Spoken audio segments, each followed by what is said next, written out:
ஆலு மேத்தி சப்ஜி செய்ய போகிறோம். அதுக்கு உருளைக்கிழங்க 2 உருளைக்கிழங்கு கட் பண்ணி தண்ணியில் போட்டு வச்சுருக்கேன். இது எப்படி செய்யலாம்னு பார்க்கலாம். கடாய் வச்சுக்கிடுங்க. அதில் 2 ஸ்பூன் எண்ணெய் ஊற்றிக்கிடுவோம்.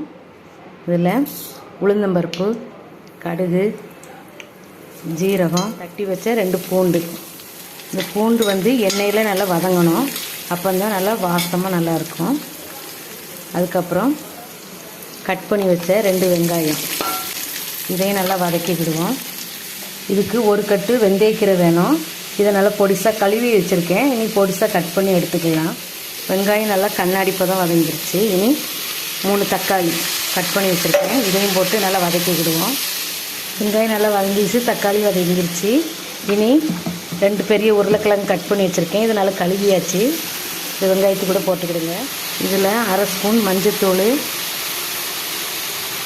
1 ஸ்பூன் மிளகாத்தூள், 1 ஸ்பூன் மல்லித்தூள் போட்டுக்கிடுங்க.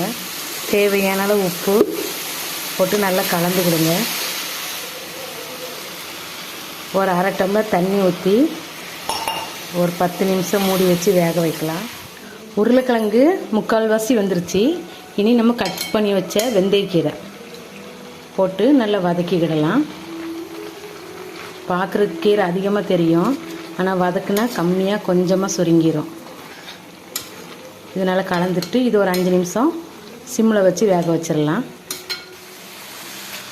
உருளைக்கிழங்கும் வெந்தயக்கீரையும் சூப்பராக கூட்டு ரெடி ஆயிடுச்சு. இப்போ இறக்கும்போது ஒரு 1/2 ஸ்பூன் பெப்பர் தூள் தூவிக்கிடுங்க. டேஸ்ட்டு நல்லாயிருக்கும்.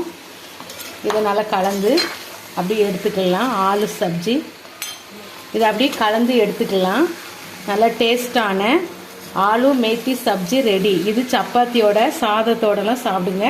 டேஸ்ட்டு பக்காவாக இருக்கும். இந்த வீடியோ பிடிச்சிருந்தா லைக் பண்ணுங்கள், ஷேர் பண்ணுங்கள், சப்ஸ்கிரைப் பண்ணுங்கள்.